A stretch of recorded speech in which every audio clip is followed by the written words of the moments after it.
Amrai sih. Aduh, main, Bo. Ya. Assalamualaikum warahmatullahi wabarakatuh. Selamat pagi adik-adik. Gapus. Ya. Pagi, Pak.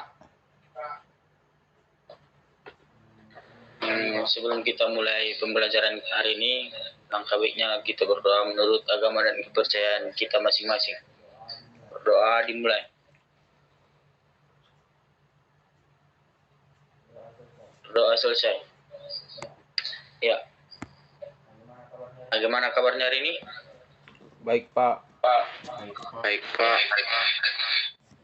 Masih ingat dengan nilai kita, otomotif bisa, otomotif luar biasa. Sama-sama ya. 1, 2, 3 ya. Otomotif bisa, otomotif luar biasa. Ya, masih semangat rupanya adik-adik sekalian. Ya, jadi materi kita hari ini mengenai sistem pendingin. Bagaimana dengan adik-adik sekalian? Apa masih ada yang tahu apa itu sistem pendingin pada kendaraan atau pada sistem otomotif? Ya, Indra Mulia apa mengetahui apa itu sistem pendingin? Entah apa yang diketahui dengan kata sistem pendingin.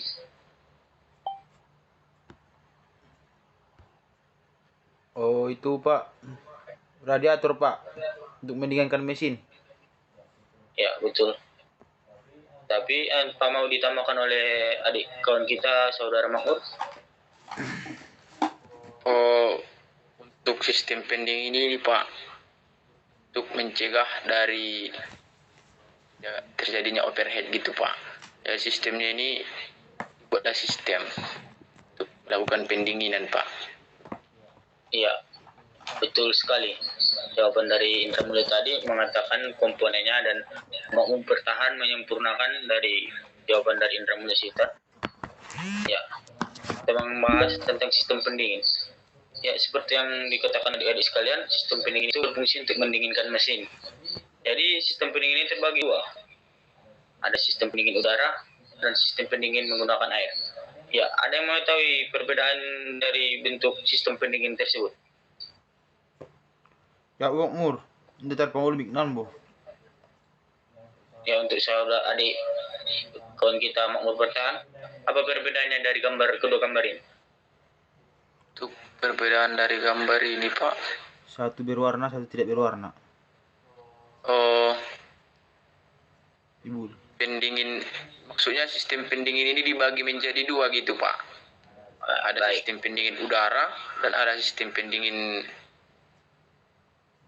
mesin atau air gitu Pak. Ya, betul.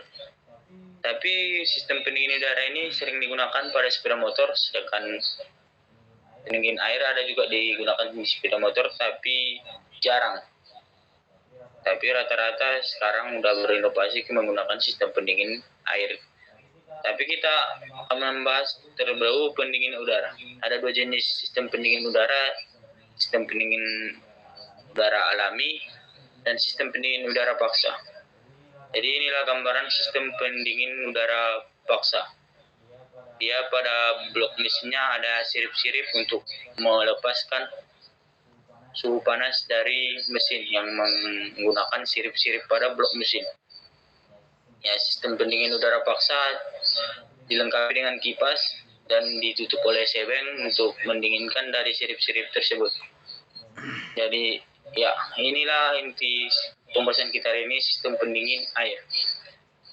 Sistem pendingin air ini dilengkapi dengan termostat, water hose, water jet, water pump, lowest hose, power tank, radiator seperti yang dikatakan kawan kita tadi, water tank, pressure cup atau tutup radiator, dan reservoir point atau tabung cadangan. Ya, dibandingkan dengan pendingin udara, maka pengontrolan suhu pendingin pada sistem ini lebih mudah. Selain itu dapat diperoleh hasil pendinginan yang merata. Sistem pendingin air dapat dibedakan dua cara, yaitu sirkulasi alam dan sirkulasi pompa. Oh, ini sirkulasi alami, bukan sirkulasi alami. Ya, satu sistem pendingin air sirkulasi alam. Berat jenis air akan turun bila suhunya bertambah, dan apabila suhunya turun, berat jenisnya akan naik. Sirkulasi alam bekerja atas dasar adanya perbedaan berat jenis. Air yang telah panas di dalam mesin akan naik ke bagian radiator atas, dan setelah suhunya turun akan kembali ke bagian bawah radiator untuk seterusnya masuk ke dalam mesin atau kembali ke motor. Ya, cara kerjanya, satu, motor dihidupkan, maka aliran itu akan tetap mengalir di bagian blok motor dan mengalir ke bagian kepala silinder. Dia akan bersirkulasi di dalam mesin saya. Dan apabila suhu air panas, dia akan mengalirkan ke radiator, yaitu melalui termostat. Dan akan didinginkan oleh kipas dan udara yang masuk ke bagian depan mesin. Ya, sistem pendingin air sirkulasi pompa. Peredaran air dalam sistem ini pada dasarnya sama dengan yang terjadi pada sirkulasi alam, tetapi untuk memperbesar jumlah panas yang dapat diambil tiap satuan waktu, maka perbedaannya menggunakan pompa. Ya, cara kerjanya di sini keuntungannya, pendingin dapat merata, radiator dapat diperkecil karena aliran air lebih lancar. Kerugiannya, konstruksi rumit, harga mahal, sering terjadi kebocoran, dan digunakan pada kebanyakan mobil, truk, dan motor stasioner besar yang temperaturnya kerjanya kurang lebih 40 derajat sampai 90 derajat Celcius. Dan bagian pendingin air sirkulasi pompa seperti blok silinder yang mengalir di situ, dan kepala silinder, dan ke termostat, lalu ke radiator bagian atas, dan didinginkan oleh kipas dan mengalir ke mesin kembali. Nama-nama komponennya, ada yang mau mengetahui sebelum Bapak jelaskan? Ya, belum ya. Nah, jadi nama-nama komponen dari sistem sirkulasi ini seperti kantong air atau water jacket, selang radiator bagian atas, selang radiator bagian bawah, radiator komponen utamanya, dan termostat, dan pompa air, ventilator atau kipas, tutup radiator, dan reservoir tabung cadangan. Ini gambarnya. Di sinilah mengalirnya aliran dari radiator itu, dari water jacket itu, dari sela-sela blok mesin. Ini ada selang bagian atas dan bagian bawah. Nah, inilah gambar konstruksi dari radiator. Ada tutup radiator cup, atau bottom neck, bottom tank. Inilah cadangan reservoir. Apabila suhu panas, dia akan menyimpan uapan dari air itu ke water jacket atau reservoir tank. Ya, inilah tutup radiator, komponennya top seal, vacuum relief valve, pressure spring, bottom seal. Jadi ini yang nomor 6, ventilator kipas. Inilah bentuk kipas radiator pada sistem kendaraan mobil. Ini adalah pompa air atau water pump. Dia berbentuk sirip-sirip.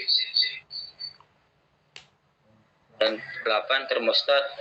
Ini adalah bentuk termostat yang menggunakan sangis silinder dan menggunakan spring, bypass valve, seal, dan valve bagian atas.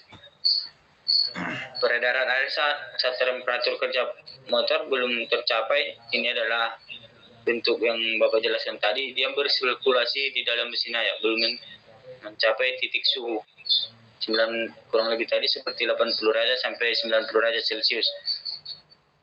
Ya, temperatur air di bawah temperatur bukan termostat. Air mengalir dalam kepala silinder melalui saluran bypass masuk ke blok motor, peredaran dalam motor. Tujuannya agar semua bagian motor akan dipanaskan merata agar temperatur kerja motor dapat tercapai. Ini peredaran air, temperatur kerja motor sudah tercapai. Dia akan mengalirkannya ke radiator, tidak melalui selang bypass lagi. Ya, temperatur air mencapai temperatur buka termostat, air mengalir dari kepala silinder ke radiator melalui selang atas. Air dingin dipindahkan dari radiator ke blok motor melalui selang bawah.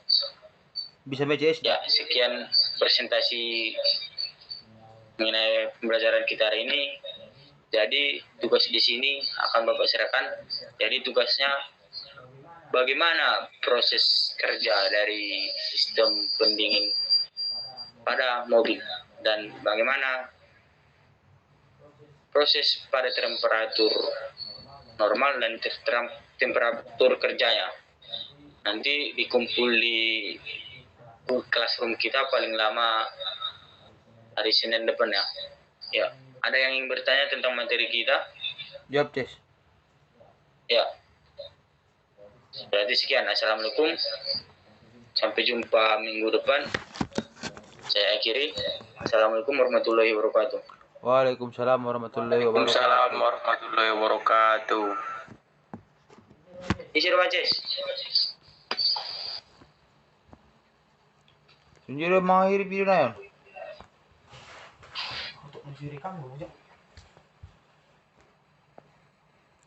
Si boy. 3 minit. Sa bolos. Klik Baces. Ulay. On.